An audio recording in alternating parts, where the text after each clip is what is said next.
Halo pemirsa saya TVRI di rumah, Assalamualaikum warahmatullahi wabarakatuh. Jumpa lagi di program Ruang Kesehatan. Salam sehat, orang hebat, hidup sehat. Masih bersama saya Dr. Cila dan juga nanti akan ada narasumber terkait tema kita kali ini. Seperti biasa di program Ruang Kesehatan, kita akan membahas sejumlah topik kesehatan tertentu yang akan dikemas secara ringan dan menarik sehingga mudah dipahami para pemirsa saya TVRI di rumah. Nah, untuk episode kita kali ini pastinya menjadi top pencarian nih di Google maupun di artikel-artikel kesehatan terkait penyakit MAH. Oleh karena itu pada tema kita kali ini kita akan mengangkat terkait kenali penyakit MAH dan akan didampingi juga oleh narasumber kita Dr. Febrian Juventianto Gunawan, spesialis penyakit dalam. Halo dok, selamat pagi dok. Ya, selamat pagi Dr. Cila. Oke, panggilannya Dr. Febrian. Ya, Febrian. Oke, Dr. Febrian gimana kabarnya dok? Baik. Baik, kesibukannya apa dok dalam hari-hari terakhir ini? Ya, sama seperti sebelum-sebelumnya, jadi visitor, ada poliklinik juga. Ya. Ini dari Poli dok ya Dari tadi dok Poli, ya. ya. Oke siap dokter, terima kasih dok atas kesempatannya dokter berkunjung ke sini ya dok ya. Sama. Oke dok, terkait tema kita pagi ini kenali penyakit MAH. Memang dokter tahu kan dok banyak banget ini pasien-pasien yang nyari-nyari terkait penyakit MAH karena ujung-ujungnya akan didiagnosis penyakit MAH. Ya. Sebenarnya dok, apa sih dok pengertian MAH ini sendiri dok? Ya, memang penyakit MAH itu populer ya, jadi banyak sekali yang ada gangguan di pencernaan, terutama di ulu hati, ada keluhan mual muntah, itu disebut sebagai sakit MAH. Tapi jelasnya penyakitnya kita sebut sebagai dispepsia.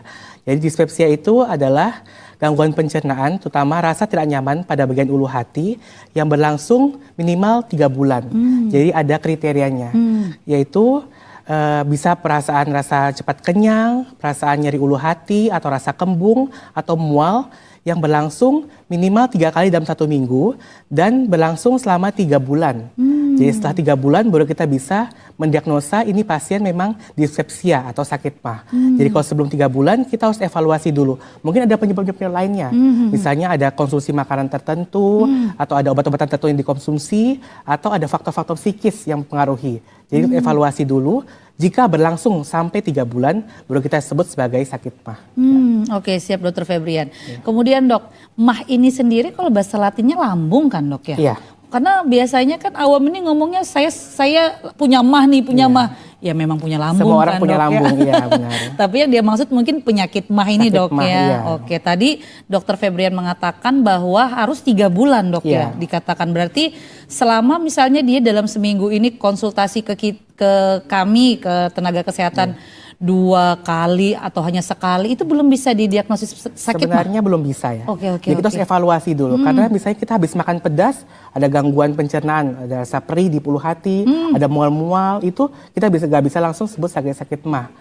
Biasanya kalau zaman dahulu ada namanya sindrom dispepsia. Itu adalah gejala-gejala yang berhubungan dengan pencernaan termasuk sakit lambung. Itu bisa disebut.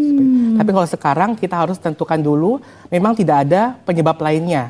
Misalnya harus jelas namanya dispepsia fungsional ya. Jadi jelas penyebabnya tidak ada penyebab organik, tidak ada misalnya tidak ada tumornya, tidak ada perdarahannya, tidak ada lukanya. Itu kita sebagai dispepsia atau sakit MAH biasa. Ya. Justru kalau kita bilangnya nih keranjang sampah dok ya, Benar. adalah diagnosis keranjang sampah saat sudah tidak ditemukan adanya tumor atau penyakit yang lain, baru kita ngomongnya ke pasien kamu sakit MAH aja. Oke dok. Kemudian dok, bedanya dengan gastritis atau GERD dok. Biasanya orang bilang, aduh nih saya punya GERD. Nah itu bedanya apa dok dengan sakit MAH sendiri? Tempatnya ya. Jadi kalau gastritis, ya gaster artinya lambung. Jadi dia peradangan pada lambung. Sedangkan kalau GERD itu di esofagus. Esofagus adalah kerongkongan. Itu saluran antara mulut dengan lambung.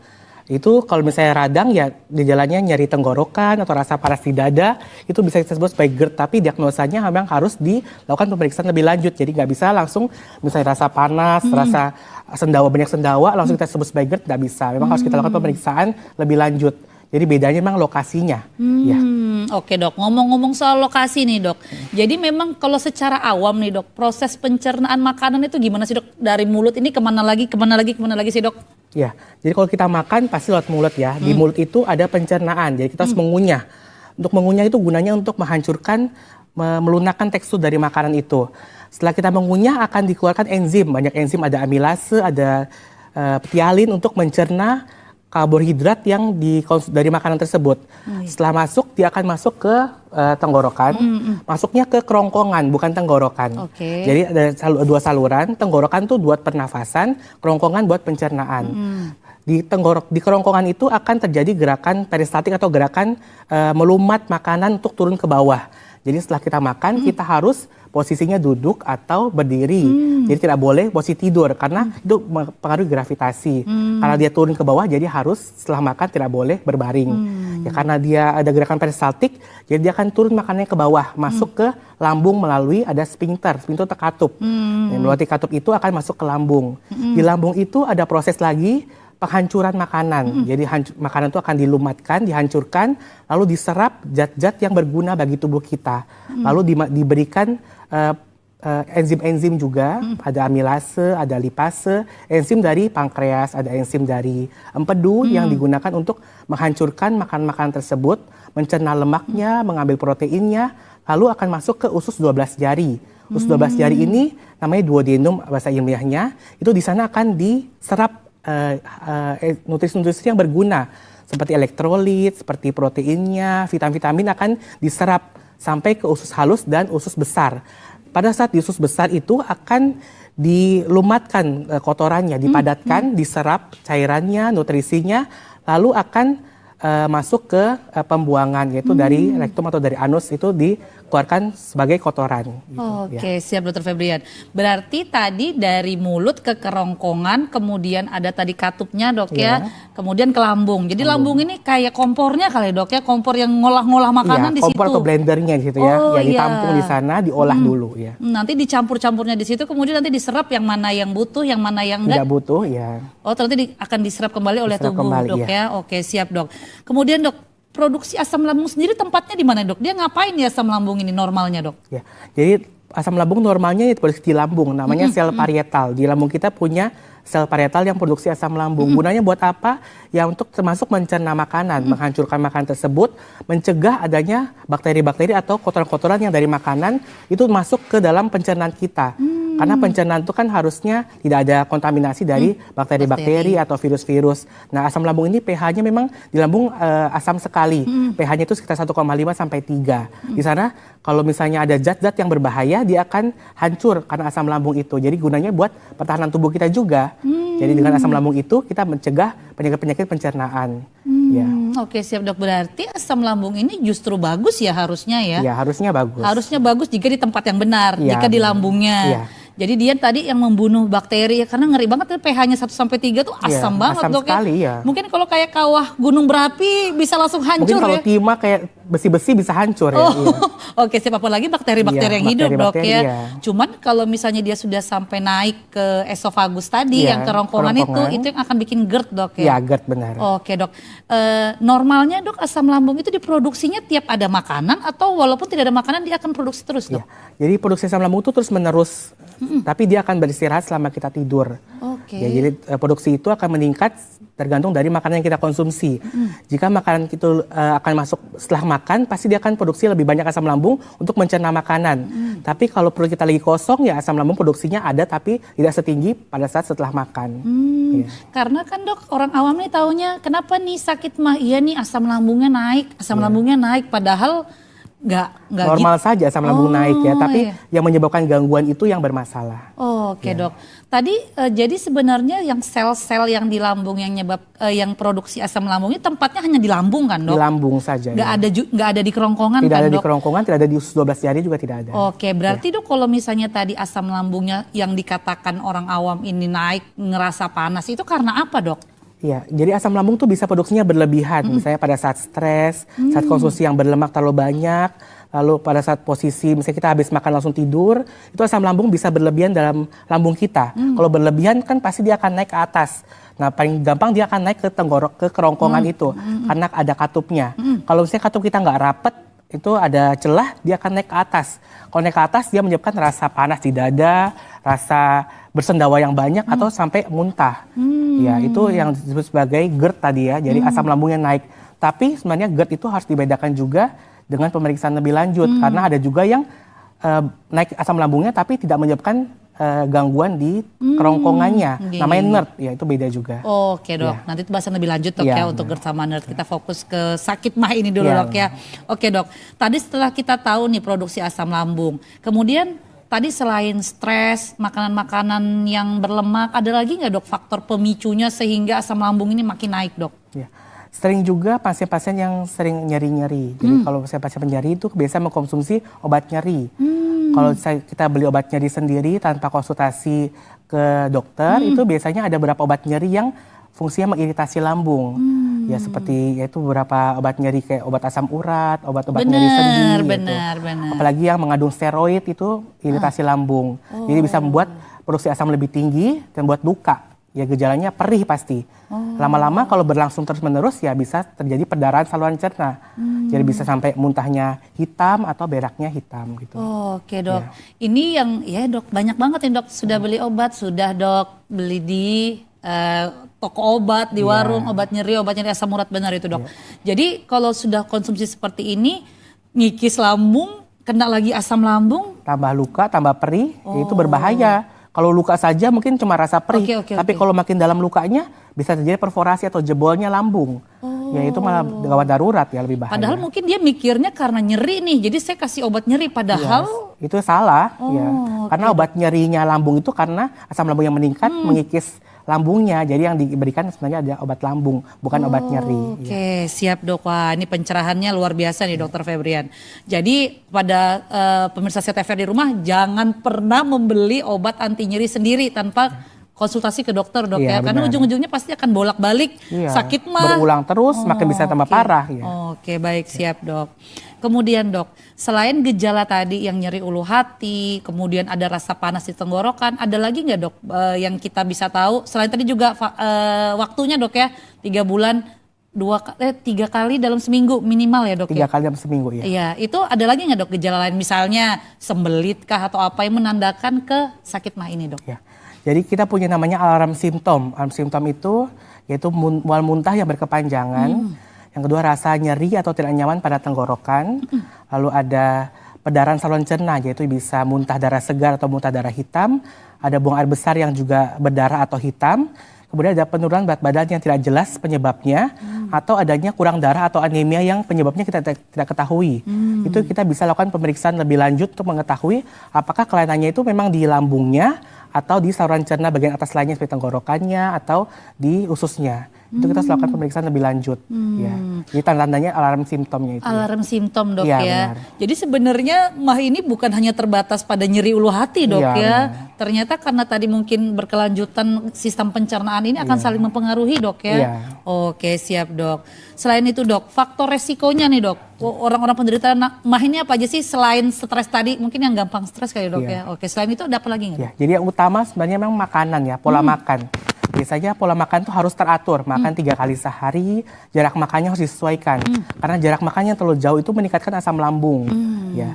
Yang kedua pemilihan makanannya. Kita harus memilih makanan yang rendah seratnya, lalu rendah asam, rendah lemak, lalu protein juga rendah. Jadi jangan terlalu asam, jangan makan pedas. Yang berikutnya kita harus menghindari konsumsi alkohol, karena alkohol itu juga meningkatkan asam lambung.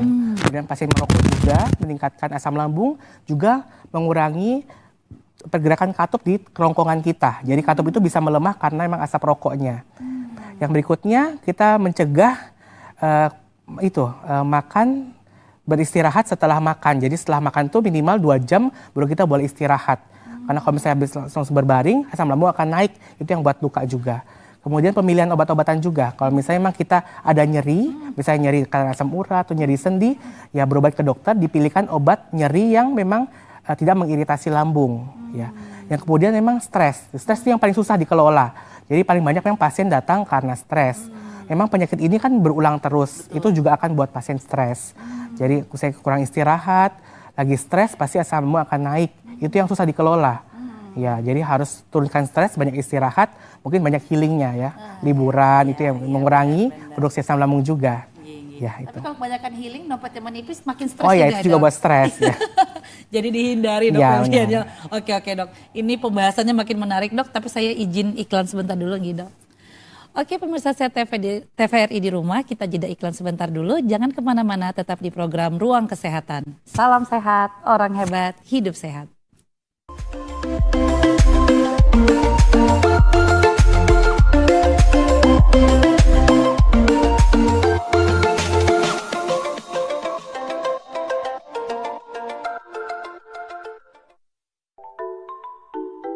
Apa itu stunting?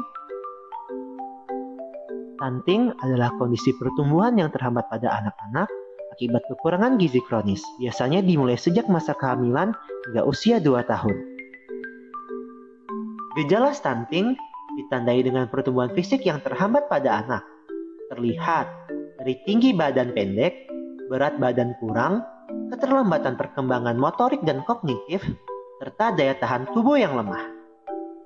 Penyebab stunting terjadi karena adanya praktek pengasuhan yang tidak baik, terbatasnya layanan kesehatan, terbatasnya pembelajaran dini yang berkualitas, serta kurangnya akses air bersih dan sanitasi.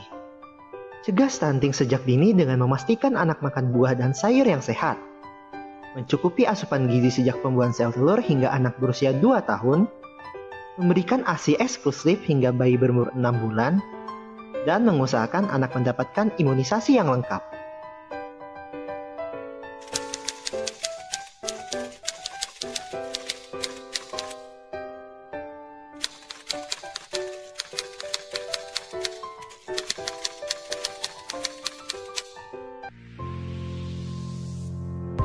Sebuah persembahan dari bumi Borneo.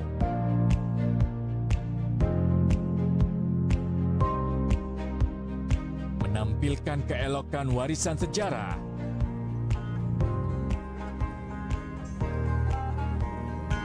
Mahakarya budaya tradisional bersatu padu dengan budaya modern.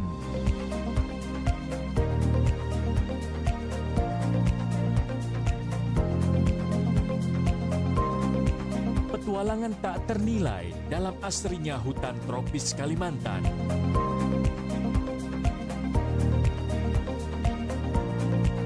Berpadu debur ombak menyisir di atas pasir nan lembut. Pesona nirwana di timur Kalimantan.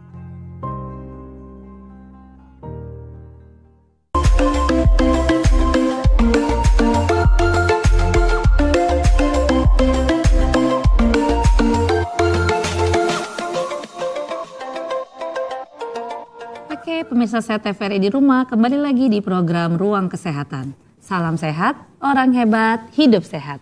Masih bersama saya Dr. Cila dan juga narasumber kita, Dr. Febrian Juventianto Gunawan, spesialis penyakit dalam bahasan topik Kenali Penyakit MAH.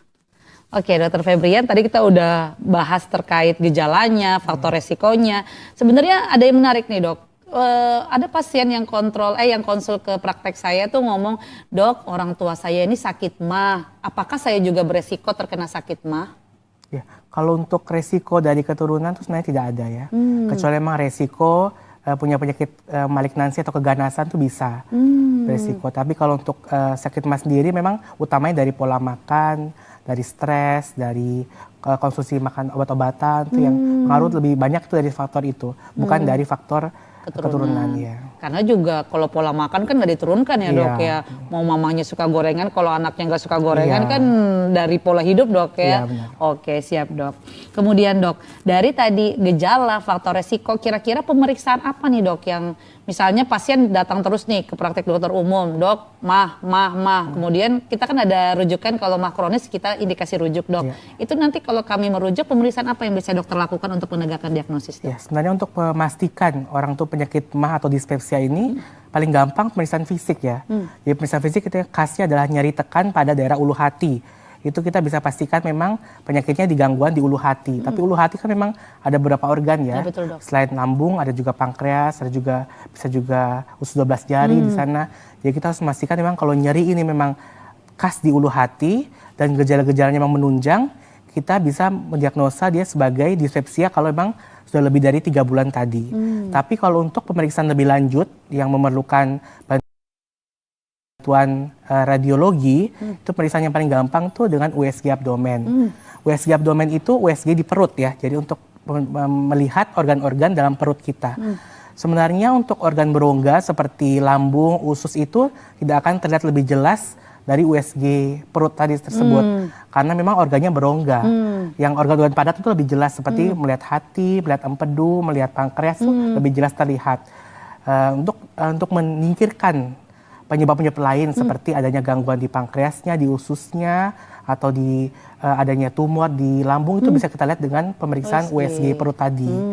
Tapi kalau untuk yang diagnosa untuk jelas pastinya itu pemeriksaan dengan yang lebih advance ya, mungkin pemeriksaan endoskopi namanya. Kita sering dengar endoskopi. Betul, Ya, endoskopi itu kita punya alat yang disertai dengan kamera. Jadi kita bisa melihat selang itu kameranya akan masuk ke dalam dari mulut, masuk ke kerongkongan, bisa masuk sampai ke lambung. Dan sampai ke awal dari usus 12 jari. Istilah kita bisa evaluasi apakah memang di dalam situ ada luka, adanya tumor, atau ada penyebab lain, misalnya asam lambung yang melukai kerongkongan seperti GERD tadi, kita bisa lihat sebagai dari pemeriksaan endoskopi. Dan kita juga bisa ngambil sampelnya. Pengambilan sampel itu untuk mencari penyebabnya. Karena penyebab terbanyak lainnya juga ada parasit namanya H. pylori. Nah, parasit ini juga bisa kita temukan di lambung. Karena parasit ini khusus dia tahan asam. Jadi dia tidak bisa mati dengan asam lambung dan dia bisa hidup di lambung dan sering menyebabkan gangguan di lambung juga. Jadi dengan pemeriksaan itu kita bisa tahu apakah memang ada infeksi dari parasit tersebut atau tidak juga. Ya, seperti Oke, siap dok. Ini ada indikasi nggak dok? Misalnya nih pasien ini nanti takutnya habis nonton ini dok, pasien pada minta USG nih langsung dok sama endoskopi ini. Kira-kira ada nggak yang maksudnya kriterianya perlu nih dilakukan USG, perlu nih dilakukan endoskopi itu gimana dok? Ya memang kalau untuk di praktek sehari-hari kita harus memilah-milah pasien ya. Jadi untuk pertama kali terdiagnosa dispepsia berarti dia sudah melalui fase berobat berulang-ulang, sudah mengkonsumsi obat lambung berulang tapi keluhannya masih menetap selama lebih dari 3 bulan, kita harus evaluasi memang. Tapi kalau memang kurang dari 3 bulan ya kita bisa pertama kita lihat faktor risikonya dulu, kita perbaiki faktor risikonya dulu, penyebabnya apa, kita hindari penyebabnya, lalu kita perbaiki pola makannya, kita konsumsi obat yang teratur. Itu kalau misalnya tidak berulang ya kita bisa berarti makanya penyebabnya sudah teratasi.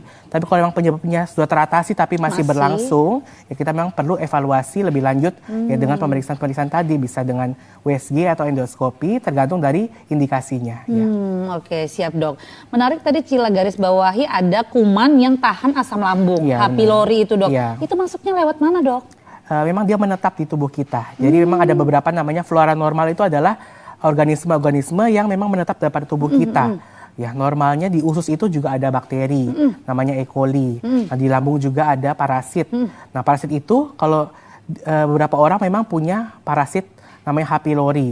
Nah, kalau ditemukan H. pylori itu dia akan menyebabkan gangguan-gangguan pencernaan termasuk gangguan lambung tadi. Ya, bisa buat luka di lambung, bisa gangguan pencernaan berulang. Nah, pemeriksaannya kita baru tahu setelah kita lakukan pemeriksaan lebih lanjut. Endoskopi ya dok ya. Iya, Cila pernah menyaksikan pemirsa saya TVRI di rumah, endoskopi itu sadar ya dok ya pasiennya. Ya, sadar kalau biusnya atas ya. Iya. Biusnya bius lokal ya Bius dok lokal, ya.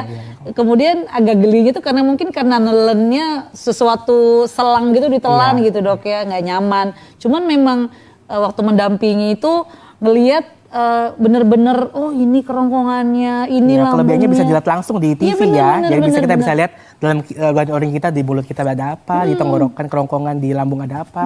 Bener langsung, dok. Ya. Bener dok. Dan itu juga hasilnya memang diambil jaringan juga nanti diperiksain. Ya. Oh iya dok. Berarti memang untuk penderita mah jangka panjang, berarti ya dispepsia yang lama itu dok harus kita konsulkan untuk mungkin diindikasikan pemeriksaan ini dok. Ya. Oke, siap dok. Kemudian dok, sebenarnya apa sih dok yang harus kita khawatirkan kalau mah ini berlanjut, sudah endoskopi memang ternyata didiagnosis memang mah nih, memang dispepsia nih. Apa dok komplikasi yang paling kita harus khawatirkan nih dok? Ya, jadi kalau penderita dengan dispepsia atau sakit mah tadi itu sudah dilakukan pemeriksaan endoskopi yang advance tersebut, masih mengalami keluhan-keluhan berlangsung, itu mungkin faktor risikonya memang belum diatasi ya. Misalnya pola makannya belum berubah atau masih stres atau masih mengkonsumsi obat-obat nyeri, alkohol, kopi, rokok atau zat-zat iritan lainnya. Kalau misalnya memang sudah diatasi semua penyebabnya, ya keluhan masih berlangsung, kemungkinan ya memang sudah terjadi perlukaan. Ya perlukaan itu memang keluhannya menetap ya, misalnya kalau misalnya kita ada luka di kulit saja kan nggak bisa sembuh langsung. Betul, ya, agak ada prosesnya. Iya, betul, Dok. Termasuk luka di lambung juga, apalagi penyebabnya asam lambungnya masih di situ. Jadi dia kan selalu melukai dan selalu mengiritasi. Jadi ya komplikasinya paling sering yaitu perdarahan di saluran cerna. Ya kalau perdarahan saluran cerna lambung termasuk saluran cerna bagian atas. Ya gejalanya perdarahan misalnya muntah ada bercak darahnya, atau muntah warna hitam seperti kopi, atau buang air besarnya seperti kopi atau seperti petis, itu artinya ada perdarahan. Darah yang terkena asam lambung, dia akan berubah menjadi warna lebih gelap, jadi warna hitam. Ya. Oke, siap Dok. Memang kadang-kadang kalau sudah pasien yaitu BAB-nya sudah warna hitam, pasti kita disuruh nanya ada minum konsumsi obat anti nyeri lama enggak? Oh, karena ini tadi penyebabnya iritasi. harus cari tahu ya. Jadi Dok, kalau untuk makanan minuman tadi ada kopi Dok ya, ada alkohol. Ini minuman bersoda banyak penyebabnya. Oke Dok, yang sering dokter temukan nih penyebab dari makanan-makanan pasien dokter yang datang ini apa aja Dok yang asam lambung? Memang paling sering sebenarnya dari pola makan. Pasien yang memang diet pertama. Atau pasien yang memang malas makan. Misalnya kita malas makan pagi, maunya makan siang. Jadi jarak antara makan malam di malam hari sampai ke pagi itu bisa lebih dari 10 jam. Itu asam lambung pasti akan meningkat. Yang berikutnya konsumsi, misalnya lebih suka makan asam, makan pedas, makan lombok itu apalagi sambal ya. Sudah diedukasi untuk mengurangi makan pedas, tapi memang favoritnya makan pedas. Susah ya. Pasti akan berulang keluhannya. Yang berikutnya obat nyeri. Banyak orang-orang tua itu memang terjadi proses penuaan. Jadi proses orang tua itu kan memang akan mengalami pengurangan fungsi sendinya, cairan sendinya berkurang, jadi akan sering mengalami nyeri-nyeri, terutama bagian lutut, bagian kaki atau tulang belakang. Nah itu dia biasanya mengkonsumsi obat nyeri sendiri, beli sendiri di warung-warung atau di apotik. Nah itu kalau misalnya obat nyeri yang mengiritasi lambung ya pasti akan berulang. Jadi itu yang harus diedukasi pengguna obat nyeri. Kemudian pasien-pasien juga yang merokok itu juga susah karena merokok itu kan adiktif. Iya benar. Nah pasti akan berulang. Misalnya kita mengurangi asap rokok ya akan berkurang keluhannya, tapi kalau masih merokok ya pasti penyebabnya masih ada. Yang terakhir memang stres. Ini yang paling susah diatasin. Kalau misalnya memang masih ada stres, masih kurang istirahat, masih ada beban kerja yang berlebihan, ya pasti asam lambung pasti akan meningkat terus. Nah itu pasti susah diatasin. Nanti ujung-ujungnya ini Dok, di pengobatannya ada juga kan Dok yang obat penenang terkait yang stres ini Dok ya. Oke siap Dok. Ini pasien-pasien sebenarnya pada pintar Dok. Jadi tadi dokter bilang susah mengedukasi jangan makan pedas pada orang-orang yang suka pedas. Pasien saya ada Dok, dia sudah dibilangin nggak boleh makan pedas. Tapi karena dia pengen sebelum makan pedas dia minum obat dulu Dok. Tapi kan ujungnya nggak bagus Dok ya. Tetap akan mengiritasi lambung Dok ya. Nah itu pemirsa Sehat TV di rumah. Jadi harus tahu nih makanan dan minuman tadi yang disebutkan Dr. Febrian yang akan mengiritasi lambung. Oke. Ngomong-ngomong masalah komplikasi tadi Dok, nanti kalau sudah berdarah nih, akan menyebabkan kematian bisa Dok ya? Bisa. Jadi perlukan di lambung itu bisa sampai dalam. Kalau dalam awalnya memang berdarah, tapi bisa sampai kebocoran lambung. Kalau kebocoran lambung itu ya gejalanya perutnya makin bengkak, nyeri sekali, nyeri hebat. Dan itu harus memang gawat darurat ya, harus tindakan untuk mengatasi kebocoran itu. Karena cairan-cairan lambung itu akan bocor ke rongga perut. Nah, itu berbahaya sekali. Yang asam tadi Dok ya? Iya benar, mengiritasi semua organ dalam perut kita. Oke Dok, ternyata dari dispepsia bisa Dok bisa, ya? Iya. Oke, aduh ngeri banget sih Dok. Kemudian Dok, untuk penata laksanaannya sendiri Dok, obat-obatan apa aja yang bisa kita berikan kepada pasien-pasien dengan dispepsia Dok? Iya. Jadi untuk dispepsia tadi atau gangguan pada lambung tersebut, pertama memang kita harus edukasi dulu. Yang penting itu edukasinya. Edukasi yang paling susah. Betul Dok. Jadi mencari tahu penyebabnya apa dan menghindari penyebab tersebut itu yang paling susah. Kalau misalnya sudah mengatasi penyebabnya masih berulang, kita bisa memulai dengan pertama obat penetral asam lambung, menetralkan asam lambung. Itu yang berisi aluminium atau magnesium yang bisa di pasaran antasida, iya benar. Selanjutnya kalau dengan penetral asam lambung masih ada keluhan, kita perlu golongan prokinetik. Prokinetik itu mempercepat pengosongan lambung. Karena makin banyak asam itu bertahan di lambung, akan makin mengiritasi. Jadi kita turunkan asam lambungnya, kita turunkan melalui pengosongan lambung. Asam lambungnya akan turun ke pencernaan ke bawah. Nah itu akan mengurangi keluhan juga. Itu golongannya seperti domperidon atau metoclopramid itu untuk mengurangi, mempercepat pengosongan lambung. Yang berikutnya golongan penekan asam lambung. Ada dua macam, bisa golongan H2 agonis, yaitu seperti ranitidin, Dok. famotidin, atau golongan-golongan PPI yang paling sering kita pakai seperti omeprazol, lansoprazol. Itu menekan produksi asam. Memang kerjanya tidak cepat. Kerjanya akan ada prosesnya karena dia akan menekan produksi asam. Yang kerja cepat itu adalah yang golongan prokinetik tadi dan golongan penetral asam lambung. Oke, siap dok. Ini juga kadang-kadang disalahartikan dok. Pasiennya udah pinter dok, kayak tadi yang dokter bilang mempercepat pergerakan dari makanan di lambung itu dok, kayak domperidon sama metoclopramid. Itu kan taunya obat muntah dok. Saya pernah dikomplain dok, dokter saya nggak muntah dok, tapi kok saya dikasih obat muntah, ternyata memang tujuannya berbeda ya.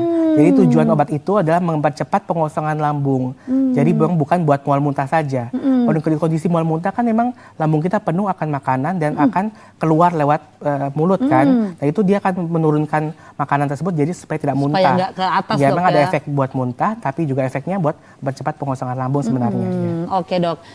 Dan juga memang yang terkenal itu antacid dok ya. Itu kadang-kadang memang pasien sudah bisa beli sendiri yang aluminium banyak banget ya dok ya. Anunya di warung-warung banyak ya. Warung-warung banyak. Cuman ada juga yang merasakan dia nggak mempan nih sama obat ini. Apakah boleh dikombinasikan dok? Misalnya dia sudah minum antacid ini di rumah, datang ke praktek, kemudian saya bilang boleh bu dikonsumsi obat yang H2 blocker dok ya, kayak ranitidin sama famotidin. Dok saya sudah minum obat dok di rumah, apa boleh nih saya langsung minum obat lagi yang selanjutnya dok? Ya, memang kondisi-kondisi obat penurun asam atau penekan asam itu harus dikonsumsi sebelum makan pada saat perut kosong. Jadi kalau misalnya kita sudah mengkonsumsi penetral asam, kita memang kalau misalnya keluhannya tergantung keluhan ya. Kalau misalnya keluhannya rasa perih, berarti kan kemungkinan ada tipe yang luka ya. Kalau luka itu berarti memang harus diturunkan asam lambungnya, perlu dilapisi permukaan lambungnya dengan mukoprotektor namanya, yaitu pelapisi permukaan lambung. Tapi kalau memang tipenya itu kembung atau mual, banyak bersendawa, banyak gasnya, ya kita harus pilih golongan prokinetik, yaitu yang menurunkan percepatan penurunan asam lambung. Oke, siap dok. Berarti beda-beda tempat beda kerjanya, dok ya. Dan boleh kan dok boleh dikombinasi untuk saling melengkapi, boleh. Oke dok. Ada juga yang biasanya ini nggak tahu deh dok ya, ada bedanya terhadap pengobatan. Ada yang nggak cocok tablet dok. Antasida nih sama, ada yang tablet, ada yang sirup. Padahal mereknya sama dok. Saya sudah bilang dok, pak ini sama nih obatnya. Tapi lebih cocok yang sirup dok. Itu ada pengaruhnya nggak dok terhadap pencernaan obatnya dok? Ya pengaruh. Jadi kalau yang bentuknya tablet atau kapsul memang direncanakan untuk dihancurkan di lambung. Jadi tidak hancurnya di saluran cerna seperti di mulut atau di tenggorokan. Jadi dia memang didesain untuk memang luruhnya di lambung. Nah itu kerjanya lebih efektif. Kalau untuk sirup memang bisa terserap memang di tenggorokan, di kerongkongan sudah terserap sehingga sampai di lambung itu dosisnya memang berkurang. Ya, jadi memang bisa sirup memang kurang efektif. Tapi kalau untuk cepatnya efeknya memang yang sirup lebih cepat efeknya. Cepat dok ya. Oke dok. Perbedaan banyak juga nih pasien yang nanya. Biasa kan kalau misalnya ke praktek Cila dia ini akut banget dok, maksudnya sakit banget. Kadang-kadang Cila sarankan untuk suntik dok dengan obat yang sama. Ini mungkin perlu pencerahan ya dok kepada para pemirsa CTVR di rumah. Isinya sama tapi cara masukinnya berbeda. Satu suntik, satu dengan minum obat. Itu ada bedanya nggak dok? Iya. Jadi prosesnya berbeda. Kalau obat lewat makan berarti dia akan melalui saluran cerna, akan melalui lambung, akan melalui usus, lalu diserap. Dan serap itu zat-zat itu akan berfungsi untuk menurunkan asam lambung. Tapi kalau memang obat yang disuntik itu kerjanya lebih cepat karena dia langsung melalui darah kita. Jadi komponen-komponen yang digunakan untuk menetralkan asam lambung itu lebih cepat kerjanya. Yaitu bedanya hanya itu. Tapi memang komposisinya sama sebenarnya. Iya dok. Oke siap dokter. Kemudian dok, untuk pengobatan MAH ini sendiri, adakah tempat antibiotik dok? Karena nih pasien nih kadang-kadang nih agak-agak juga dok. Jelas-jelas nih Cila bilang, Pak, Bu, Ibu nih MAH. Dok, antibiotik deh kayaknya dok, saya butuh nih. Itu ada tempat nggak sih dok antibiotik? Ya sebenarnya kalau untuk MAH biasa itu tidak ada tempatnya untuk antibiotik. Karena penyebabnya adalah asam lambung yang meningkat. Kecuali pada kasus-kasus memang tadi ada parasit H. pylori. Kita sudah melakukan pemeriksaan endoskopi, didapatkan parasit H. pylori, itu memang kita perlu melakukan pemberian antibiotik. Antibiotiknya itu ya 7 sampai 14 hari. Tapi kalau memang jelas sudah ada bakteri atau parasit H. pylori tersebut. Tapi kalau memang bukan karena parasit ya bukan indikasi untuk pemberian antibiotik. Berarti itu memang harus endoskopi dulu kan dok? Bukan permintaan pribadi kan dok? Oke dok, siap dok. Kemudian dok, ada juga yang menanyakan terkait obat nyeri dok. Jadi kan dok saya ini kan nyeri ulu hati, kok cuma dikasih obat-obatan apa tadi pengurang asam lambung gini, kok nggak dikasih obat nyeri dok? Nah itu gimana dok? Ya, kalau obat-obat memang kita nyari ulu hati itu penyebabnya karena peningkatan asam lambung tadi yang menyebabkan luka pada saluran pada lambung tersebut. Jadi sebenarnya yang utama adalah mengurangi asam lambung, melapisi permukaan lambung dan mempercepat pengosongan lambung. Kalau nyeri itu adalah efek dari perlukaan tadi. Jadi kalau pemberian obat nyeri itu boleh yang obat nyeri yang tidak mengiritasi lambung seperti parastamol. Itu aman buat lambung. Tapi kalau obat-obat nyeri seperti lainnya seperti NSAID atau steroid yang isinya seperti ibuprofen atau diklofenak itu malah mengiritasi lambung, meningkatkan produksi asam lambung. Jadi itu memang nyerinya berkurang sementara tapi efeknya malah memperburuk luka dari lambung tersebut. Ya. Nah, baik dok nih, perlu dicatat bahwa paracetamol itu juga termasuk obat nyeri ya dok? Iya, benar. Kadang dikasih paracetamol, dok saya nggak demam dok, saya nyeri nih, ya ternyata paracetamol justru punya efek untuk obat nyeri juga. Dan yang aman di lambung dok ya? Iya. Oke siap dok. Kemudian dok, kadang-kadang juga pasien menanyakan, ini nih kita konsumsi rutin kah obat ini atau gimana? Atau saat, ya kayak tadi pasien saya pintar itu dok, mau makan pedas baru dikonsumsi, itu konsumsi obat ini gimana dok? Ya, sebenarnya untuk konsumsi obat lambung ini ada indikasinya. Yang pertama kalau misalnya kita mengalami keluhan-keluhan yang sudah jelas kita sudah lakukan pemeriksaan lebih lanjut ke dokter, kita boleh mengkonsumsi obat lambung. Tapi penggunaannya tidak boleh lama. Karena penggunaan obat lambung itu juga punya komplikasi, punya efek samping yang tidak baik. Kecuali kalau kita sudah lakukan pemeriksaan, dilakukan endoskopi, didapatkan luka atau ulkus, lalu dapatkan adanya kuman H. pylori yang tadi, itu memang pengobatannya lama. 4 sampai 8 bulan, 8 minggu, sampai 2 bulan. Itu pengobatan terus menerus sampai benar-benar parasitnya mati dan perbaikan dari lapisan lambungnya itu sudah normal kembali. Nah, kecuali kalau memang tidak ada buktinya, tidak ada pemeriksaan lebih lanjut, ya konsumsi itu tidak boleh jangka panjang karena efeknya juga banyak. Asam lambung itu termasuk daya tahan tubuh kita betul, karena dia menghancurkan bakteri-bakteri tersebut. Kalau asam lambung kita turun ya pasti kita gampang kena infeksi, gampang kena infeksi paru. Termasuk obat-obat itu juga bisa membuat osteoporosis karena penyerapan kalsiumnya terganggu. Karena ada tadi magnesium, aluminium tadi menghambat kalsium juga. Jadi gampang osteoporosis, gampang infeksi, itu juga jadi tidak baik dikonsumsi jangka panjang. Oke, nah ini juga pencerahan terkait pengobatan mah ya para pemirsa di rumah. Jadi sebaiknya konsultasi ya dok ya. Ya, benar. Jangan asal beli, asal konsumsi lama malah makin banyak penyakitnya ternyata dok ya. Oke siap dokter Febrian. Saya izin jeda iklan sebentar lagi dok. Pembahasannya menarik nanti kita akan bahas di sesi selanjutnya. Oke para pemirsa TVRI di rumah kita jeda iklan sebentar dulu. Jangan kemana-mana tetap di program Ruang Kesehatan. Salam sehat, orang hebat, hidup sehat.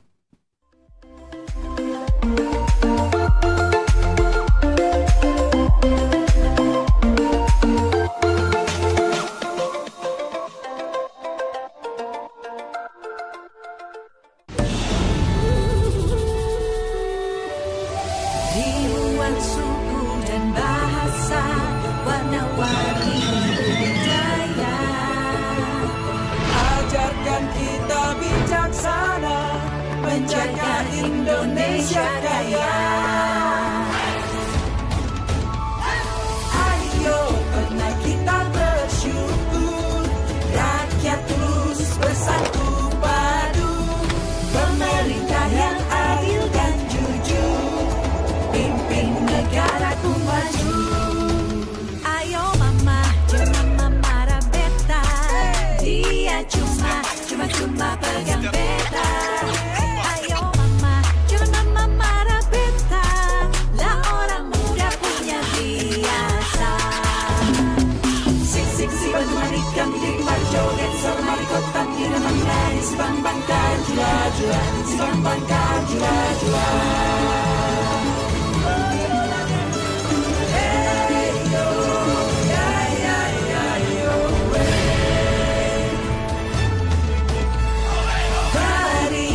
Hingga Papua, kita semua bersaudara, bekerja dan berdoa, bangga dan bersahaja untuk Indonesia Raya. TVRI, media pemersatu bangsa.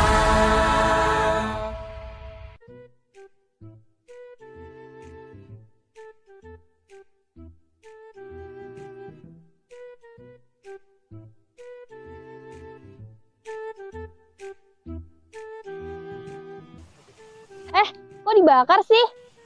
Lah, emangnya kenapa? Kan ada cara lain. Kita bisa mengolah sampah tanpa rusak lingkungan.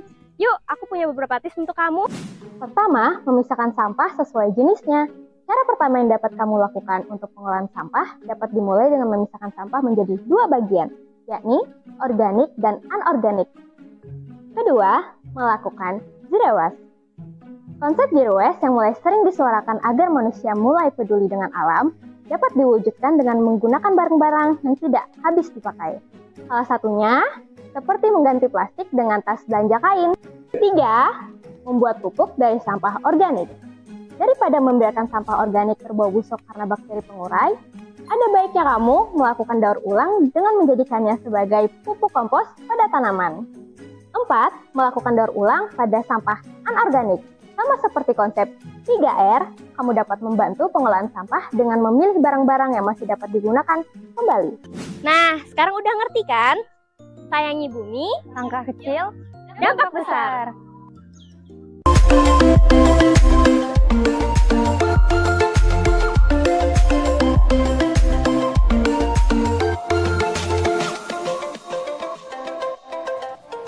Oke pemirsa sehat TVRI di rumah, kembali lagi di program Ruang Kesehatan. Salam sehat, orang hebat, hidup sehat.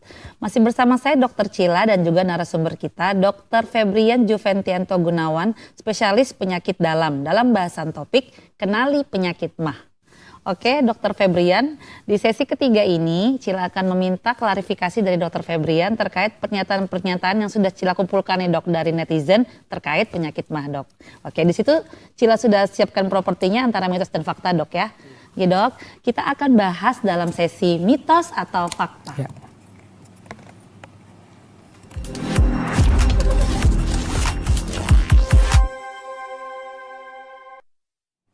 Oke dok, nanti setiap pernyataan yang Cila sebutkan dokter acungkan mitos atau fakta, nanti dokter jelaskan ya dok ya alasannya kenapa.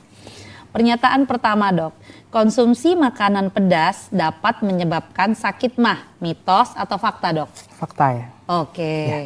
Memang tadi sudah disebutkan sebelumnya, makan pedas itu bisa mengiritasi lambung. Ya, jadi memang akan memperparah peningkatan asam lambung itu juga, bisa melukai juga pada lambung tersebut. Ya, jadi pasti akan bertambah parah sakit MAH-nya. Ya. Ini nggak ada level-levelnya dok? Misalnya mungkin level pedas yang 10 yang bisa dihindari atau dari level 1 sudah harus dihindari dok? Karena masing-masing orang beda-beda. Ada yang target pedasnya sampai tingkat tinggi, ada yang masih tingkat rendah. Jadi memang tingkat iritasi juga berbeda-beda masing-masing orang. Berarti ya semampunya lah ya. Kalau misalnya tahan pedasnya tingkat tinggi mungkin kalau dikit-dikit boleh dok ya? Iya boleh. Oke, siap dokter. Selanjutnya dok. Banyak makan durian bisa menimbulkan sakit MAH, mitos atau fakta dok? Kalau banyak itu fakta. Oke. Kalau sedikit tidak. Ya. Jadi karena durian itu juga banyak gasnya dan dia juga mengandung asam. Apalagi durian yang sudah terlalu matang itu kan terfermentasi. Apalagi tingkat asamnya tinggi. Jadi itu fakta kalau kebanyakan. Tapi kalau dikit-dikit ya itu mitos. Ya. Kalau nyicip-nyicip dok ya? Ya boleh aja. Tapi kalau dua biji duriannya? Itu kebanyakan.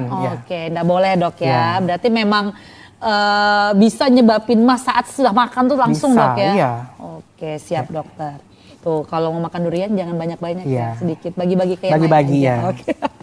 Oke, siap dok. Pernyataan selanjutnya dok. Penderita sakit MAH tidak boleh berpuasa, mitos atau fakta dok? Mitos ya. Oke. Ya. Jadi sebenarnya tadi dijelaskan pengaturan jadwal makan kita. Kalau memang berpuasa tidak sedang sakit MAH ya tidak masalah, boleh berpuasa. Kecuali kalau kita sedang sakit, memang puasa harus dibatalkan dulu, kita harus berobat. Jadi yang kita perhatikan adalah waktu makan kita. Pada saat sahur kita jangan makan yang banyak mengandung serat, jangan makan banyak tinggi protein atau tinggi lemak supaya pencernaan nggak terlalu cepat. Jadi ada cadangan makanan di lambung kita gitu. Jadi supaya asamnya tidak cepat meningkat. Jadi tetap boleh berpuasa ya. Oke dok. Banyak kan dok yang kayak gini konsultasinya dok. Saya punya MAH, saya nggak boleh puasa ya dok ya. Ternyata boleh saja ya. Oke. Siap dokter. Selanjutnya dok. Sakit MAH hanya diderita orang dewasa, mitos atau fakta dok? Mitos ya. Oke. Jadi sakit MAH itu tidak mengenal usia. Karena sejak kita lahir kita punya produksi asam lambung. Memang keadaannya berbeda-beda. Mungkin sejak kecil, kalau bayi mungkin nggak bisa ngomong ya kalau dia sakit ulu hati, cuma bisa kita tahu nangis atau ada gejala muntah-muntah. Tapi itu bisa karena peningkatan asam lambung juga. Apalagi kalau semenjak usia meningkat, akan banyak penuaan, itu juga orang lanjut usia juga pasti akan banyak asam lambungnya meningkat juga. Apalagi telat makan, nafsu makan menurun, aktivitas menurun, ya pasti asam lambung juga akan meningkat. Jadi tidak mengenal usia.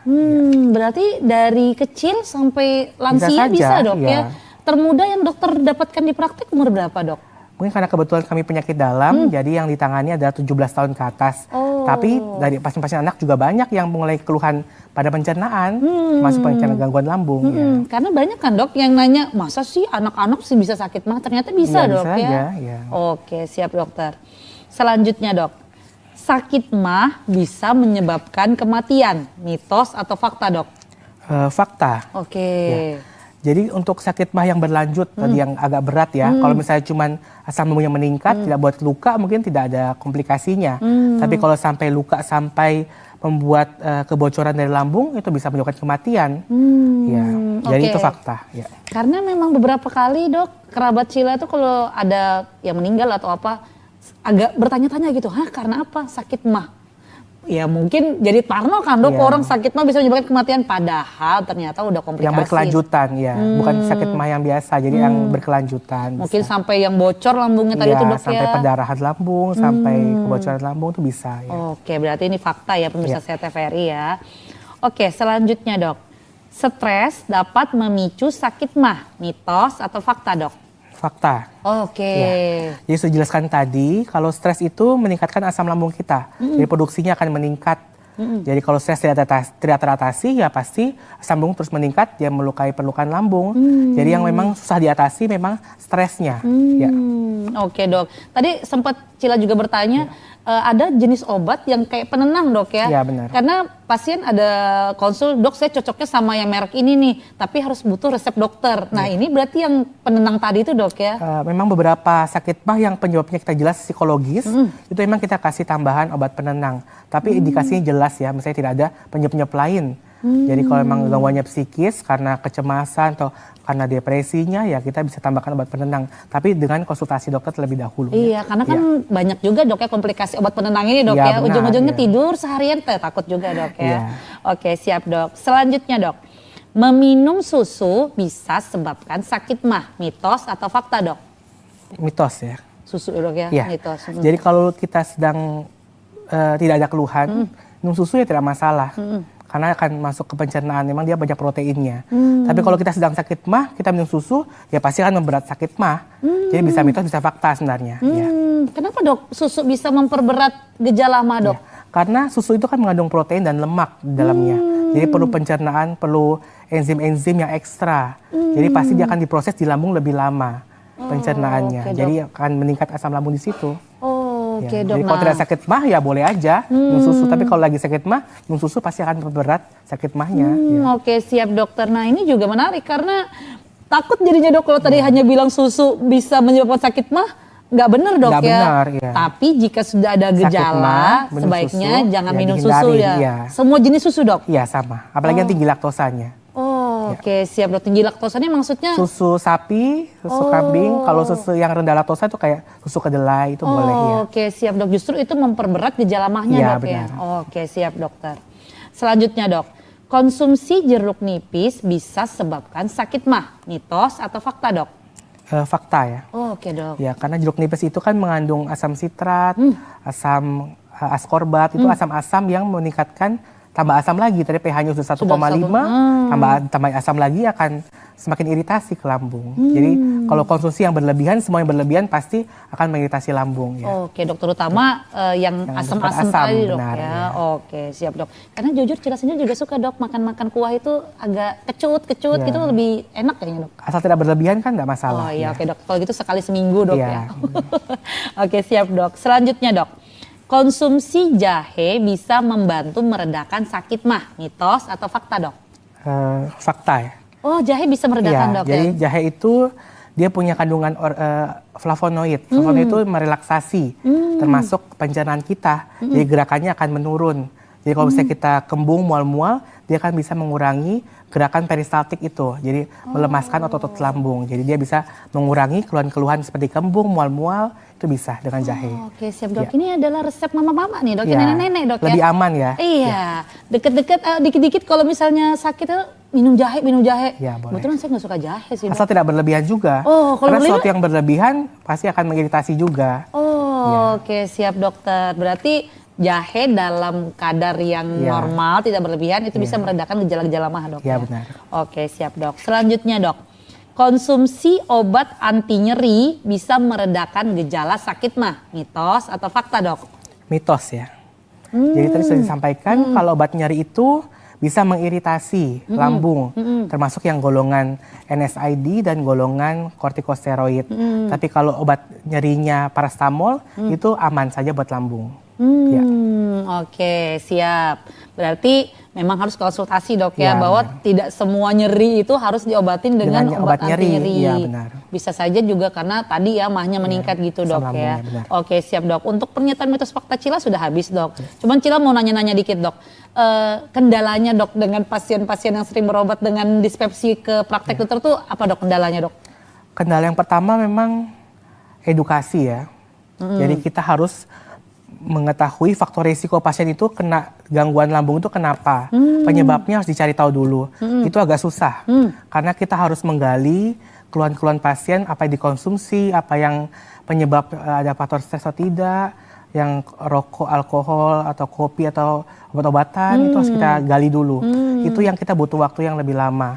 Kemudian edukasi untuk mencegahnya. Kalau misalnya sudah kebiasaan merokok, kebiasaan konsumsi makan pedas, itu untuk menghindarinya agak susah. Itu perlu edukasi yang juga agak berat.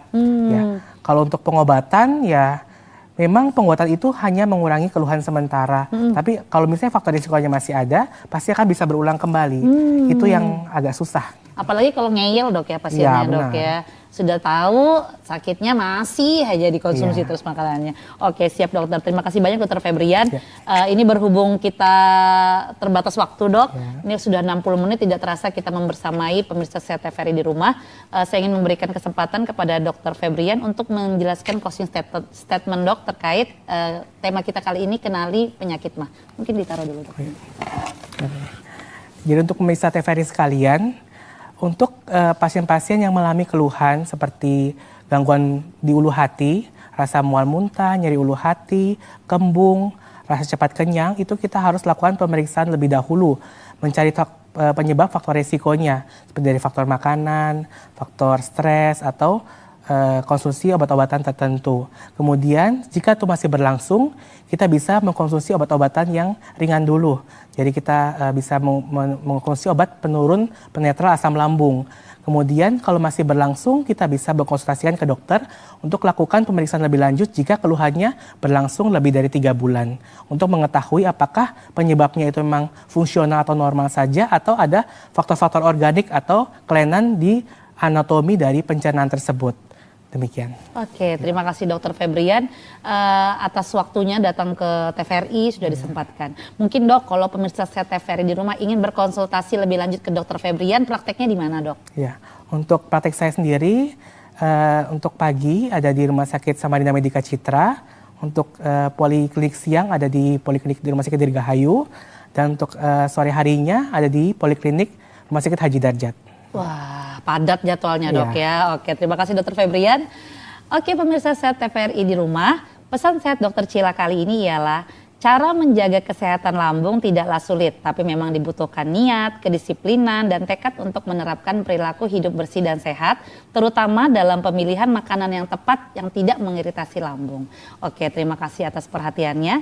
Jangan lupa saksikan terus program Ruang Kesehatan di channel TV kebanggaan kita di TVRI setiap hari Jumat jam 9 pagi. Saksikan episode-episode selanjutnya. Oke, salam sehat, orang hebat, hidup sehat. Terima kasih. Assalamualaikum warahmatullahi wabarakatuh.